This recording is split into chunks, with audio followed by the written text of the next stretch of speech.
ఏపీలో అసెంబ్లీ, లోక్సభ ఎన్నికలకు పోలింగ్ సమయం సమీపిస్తోంది. నామినేషన్ల ప్రక్రియ ముగియడంతో ఇక పార్టీలు ప్రజలను ఆకర్షించేలా మేనిఫెస్టోలను విడుదల చేస్తున్నాయి.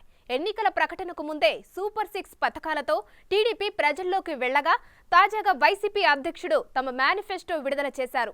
టీడీపీ సైతం పూర్తిస్థాయి మేనిఫెస్టోను 2-3 రోజుల్లో విడుదల చేసే అవకాశం ఉంది. ఇక వైసీపీ తన మేనిఫెస్టోలో ప్రజాకర్షక పథకాలకే ప్రాధాన్యత ఇచ్చింది.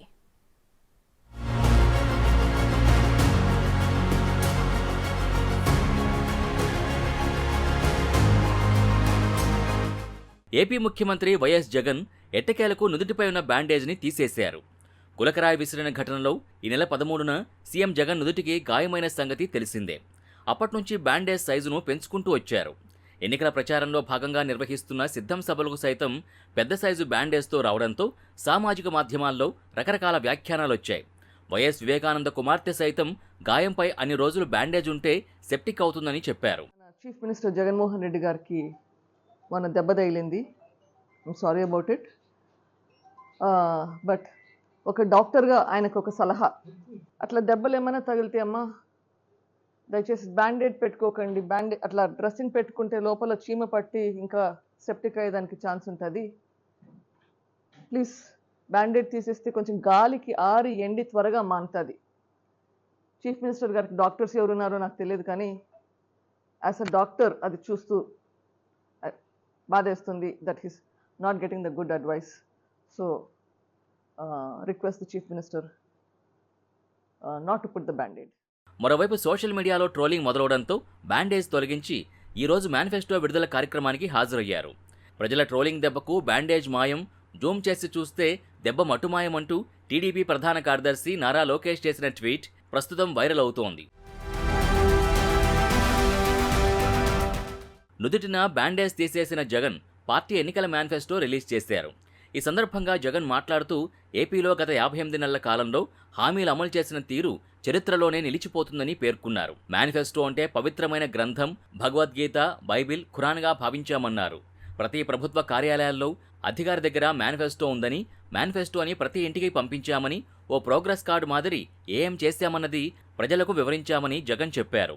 కరోనా కాలంలోనూ మేనిఫెస్టో అమలు చేశామని, మేనిఫెస్టో అమలుకి కరోనా కాలంలో ఎలాంటి సాకులు చూపలేదని జగన్ అన్నారు.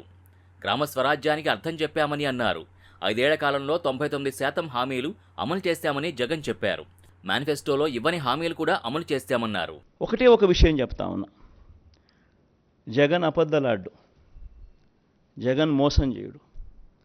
చేయలేకపోతే చేయలేనని చెప్తాడు తప్పనిచ్చి జగన్ ఎప్పుడు అబద్ధలాడ్డు, జగన్ ఎప్పుడు మోసం చేయడు. పేదలకు ప్రేమించే విషయంలో, పేదలను అభిమానించే విషయంలో మేనిఫెస్టోలో పెట్టినా పెట్టకపోయినా జగన్ వేసినన్ని అడుగులు బహుశా రాష్ట్ర చరిత్రలో ఎవరు వేయలేదు. మేనిఫెస్టోలో పెట్టనేటివి కూడా చాలా చేశారు, చాలా జరిగాయి ఈ 58 నెలల కాలంలో. ఇప్పుడు కాపు నేస్తం ఉంది, మేనిఫెస్టోలో లేదు. పిల్లలకు ట్యాబ్స్ ఉన్నాయి, మేనిఫెస్టోలో లేదు. ఈబీసీ నేస్తం ఉంది, మేనిఫెస్టోలో లేదు. ఇటువంటివి అనేకం. ఆరోగ్యశ్రీ 25 లక్షలకు పెంచడం మేనిఫెస్టోలో లేదు.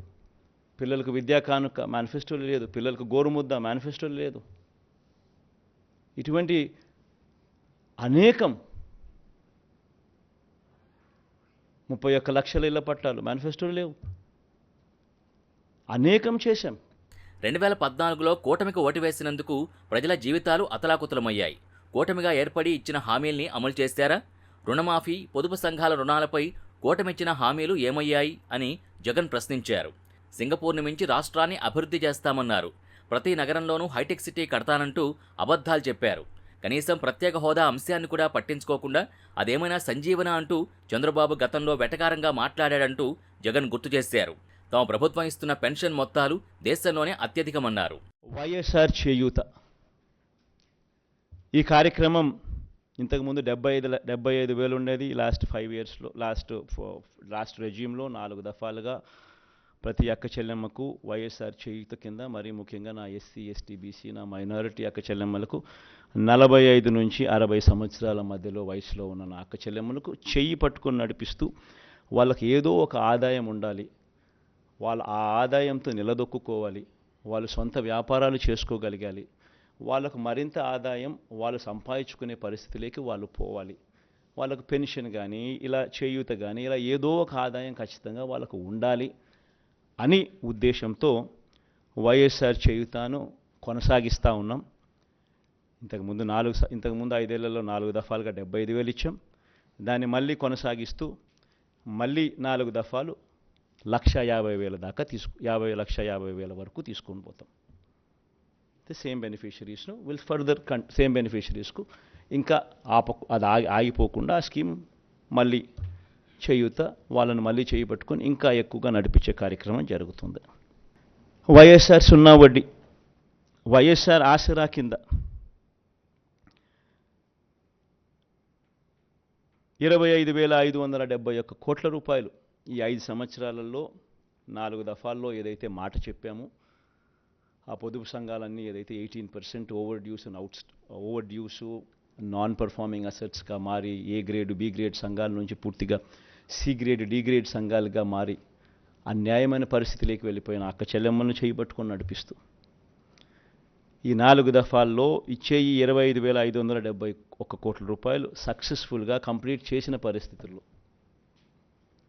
ఆ అక్క చెల్లెమ్మలకు మరింత ప్రోత్సాహం ఇస్తూ 3 లక్షల దాకా రుణాల మీద సున్నా వడ్డీ ఇచ్చే కార్యక్రమం మరో 5 సంవత్సరాలు కూడా కొనసాగుతుంది.